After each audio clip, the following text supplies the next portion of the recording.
je suis très très émue ce matin d'être devant vous. Toute cette salle est tellement significative pour moi parce qu'elle correspond à ce que je recherche tout le temps. Parler aux jeunes, être avec les jeunes, pas être devant les jeunes, mais être avec vous.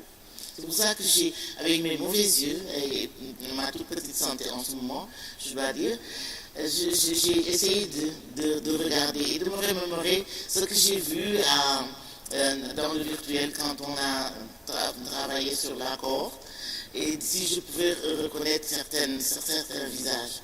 Mais je veux vous dire que vous êtes tellement important pour moi et que je n'ai pas hésité à dire oui à Michael et à Raymond quand ils m'ont proposé de participer à juste un débat. Moi, je trouve que c'est un débat, c'est un processus de formation, de création, un processus qui tend à transformer le vécu que nous avons. Et moi, le vécu que je vois et que je traverse en ce moment ne me convient pas, pour vous dire vrai. Et je fais tout pour le changer, pour les prochaines générations. Je vais donc commencer par saluer le Centre pour le développement humanitaire, pour le leadership et le développement humanitaire. Je mets les deux souvent ensemble. Je voudrais saluer ces promoteurs, ceux qui travaillent sur le terrain, ceux qui sont également au niveau institutionnel et représentés ici par Michael, Ousmane, Romain, mes petites filles, Fanta et Anne. Je voudrais vous dire que la vie est comme ça. C'est une suite de quêtes et de conquêtes que l'on fait tous les jours. Et quand Ousmane et Michael m'ont interpellé pour me dire est-ce que vous pouvez dire une chose à l'ouverture, je n'ai pas hésité parce que c'est en fait ma vie. C'est ce que je fais tous les jours. Identifier des personnes de qualité, investir en elles et cheminer un bout pour les transformer, ces personnes-là, et pour me transformer également moi. Même à cet âge, j'en ai besoin.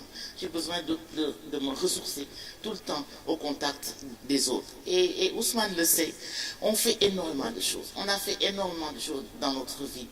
Mais pour ce qui est de l'humanitaire et du développement, je pense que il y avait un hiatus, il y a eu un gap que beaucoup d'entre nous ont constaté en travaillant sur le leadership, mais personne n'était là en réalité pour prendre en charge cette problématique-là.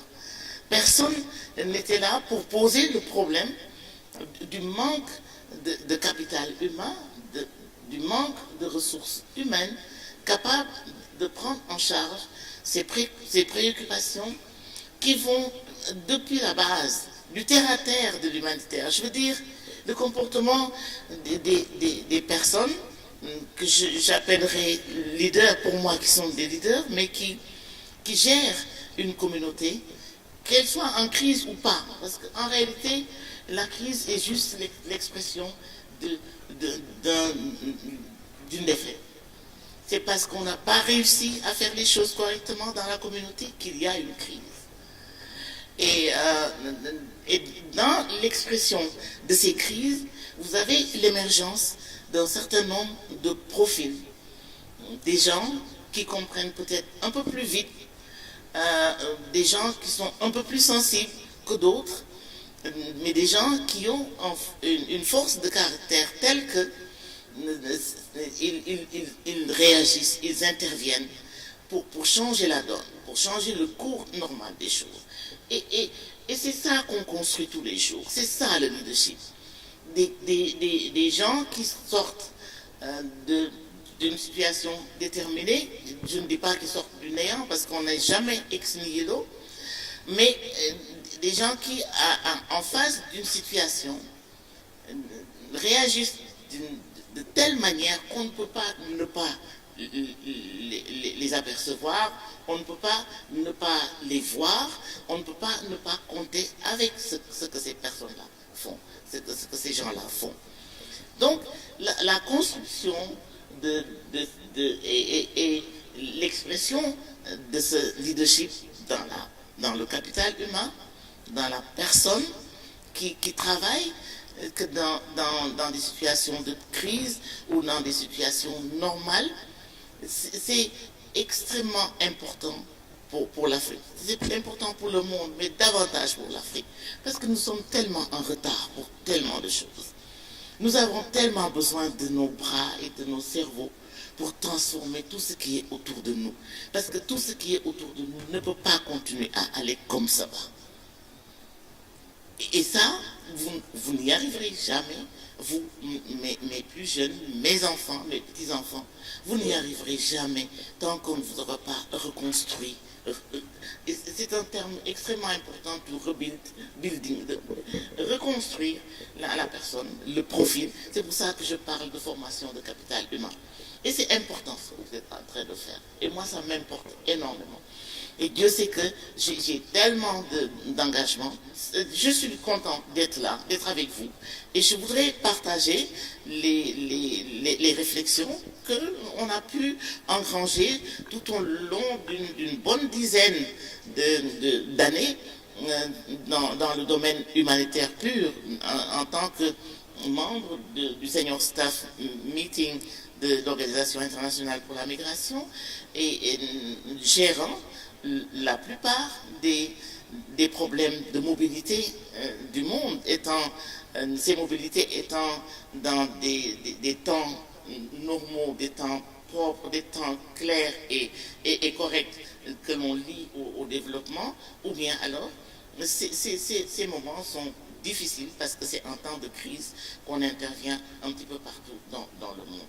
Donc, et quand, parlant un peu juste de cette petite expérience-là, je crois que ce que vous devez prendre avec vous, et qui est certainement difficile parce que l'humanitaire c'est déjà énorme, le développement aussi c'est énorme, et faire un nexus qui puisse être, je ne dis pas instantané, ce n'est pas possible que ces deux domaines soient peut-être implémentés ou gérés en même temps, mais rien n'empêche que quand on fait de l'humanitaire sur le terrain et au plan institutionnel, qu'on ait à l'esprit que l'humanitaire ne sert à rien si elle n'est pas accrochée au développement.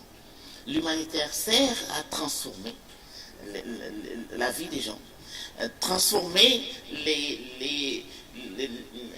comment les choses sont agencées, parce qu'elles ont été tellement mal agencées qu'elles ont abouti à des crises qui appellent l'action de l'humanitaire. Donc, l'humanitaire Nexus Développement a toujours été une préoccupation à moi, et je voudrais mettre ça dans le panier de la réflexion de ces 2 jours.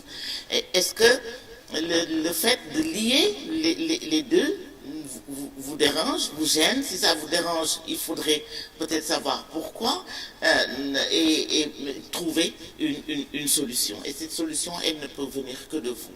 Parce que c'est le développement. À la fin du jour, comme les Anglais disent, at the end of the day, c'est le développement qui prime surtout. Parce que sans développement, on ne peut absolument rien faire. Je termine par une note sur la langue. Parce que Raymond en a parlé. Je suis une grande militante de la francophonie. Je crois que je suis née francophone, j'ai été construite francophone, je pense francophone, et quand je dois parler anglais, je suis très malheureuse. Et je le dis chaque fois aux gens avec qui je parle. I hate English, I don't like to speak English. Mais j'ai pas le choix. Mais le français, c'est ce qu'on nous apprend. On est construit avec le français dans l'esprit et dans le cœur.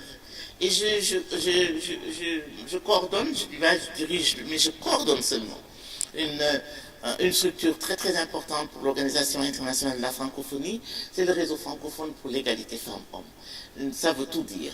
C'est la question qui me préoccupe, c'est comment mes enfants, les garçons et les filles évoluent et capturent le maximum pour chacun d'entre eux, hein, selon sa force, son courage, ses capacités, mais également comment utiliser ma langue, la langue que je connais. C'est pas ma langue maternelle du tout. Ma langue maternelle, c'est le Wolof. Mais mon esprit a été tellement construit sur tout ce qui est francophone que je n'ai que la francophonie comme repère. C'est donc,